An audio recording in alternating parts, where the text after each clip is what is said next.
All right, let's talk about one of the biggest hurdles when you're moving to the cloud. Actually connecting your own network to it. It's not as simple as just plugging in a cable. You're building a bridge, really. A bridge that needs to hold up not just today, but as your business grows into a full-blown enterprise. The real question is, how do you make sure that bridge doesn't turn into a traffic jam? And that, right there, is the million-dollar question every single cloud architect has to answer eventually.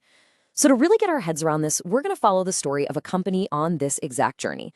They start out small, hit some, let's call them growing pains, and then figure out how to build something truly powerful and scalable. Okay, so where does this journey to the cloud even start? Well, it all begins with that very first link. For the company in our story, and honestly, for most companies, it's all about getting a solid, secure connection up and running so they can get their first few things working in Azure. And they did what almost everyone does. They started with a site-to-site VPN. Now, what is that? Think of it like a secure armored tunnel that you create through the public internet. It connects your office right to your new virtual home in the cloud. And it's a super popular starting point for a reason. It's pretty quick to set up and it doesn't break the bank. The best way to picture this is to think of the public highway, right? It gets you pretty much anywhere you need to go. It's open to everybody, and for your average day-to-day commute, it works perfectly fine. You're sharing the road with tons of other traffic, but your data? It's locked up tight in a little armored car, so it's totally secure. Now, for our company, this initial setup was a smash hit. Everything was running smoothly. But you know how it goes. Success brings growth, and growth brings, well, growing pains. That public highway they were using started to feel less like an open road and more like rush hour traffic all the time. See, they started moving more than just a few little test apps over. We're talking the heavy hitters now. Big databases, their core internal business software, massive data transfers. This is the stuff that can't be slow, it's super sensitive to delays, and needs performance you can count on. And let's be real, the public internet, the public highway, it was just never built for that kind of predictable, high-stakes delivery. And this chart right here shows you the problem perfectly. That tall bar, that's what the business needed. And that little bar, that's what the VPN could actually give them. The demand just completely dwarfed the capacity. The connection that was supposed to be helping them grow, it was now the very thing holding them back. It became a massive bottleneck. So this leads to a huge turning point. When the public highway is just one giant traffic jam 24/7, and your entire business relies on things moving fast, what do?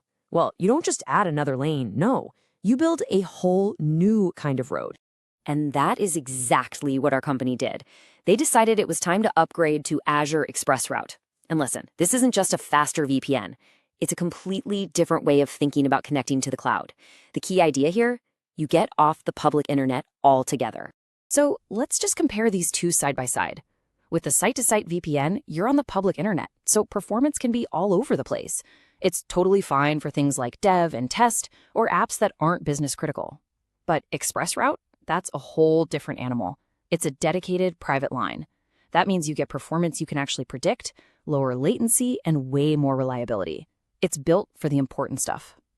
So, to go back to our analogy, if the VPN is that public highway with all its traffic jams, ExpressRoute is like having your own private bullet train. It runs on a dedicated track straight into the Azure data center. No traffic, no detours, just pure, predictable speed. Okay, so the company now has this amazing, super fast connection. Problem solved, right?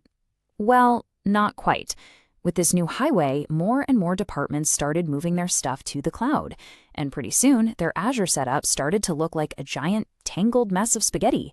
They'd solved the speed problem, but created a whole new complexity problem.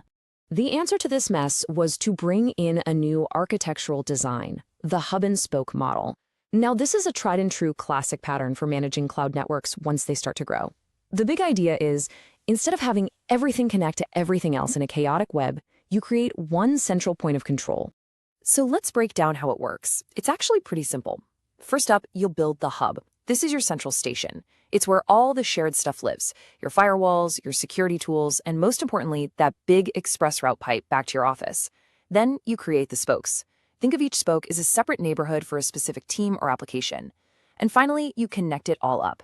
Each spoke connects directly to the hub, but, and this is key, they don't necessarily connect to each other. And what do you get? The result is just beautiful. You get centralized control. All the traffic, whether it's going in, out, or between different spokes, has to pass through that central hub where you can inspect it.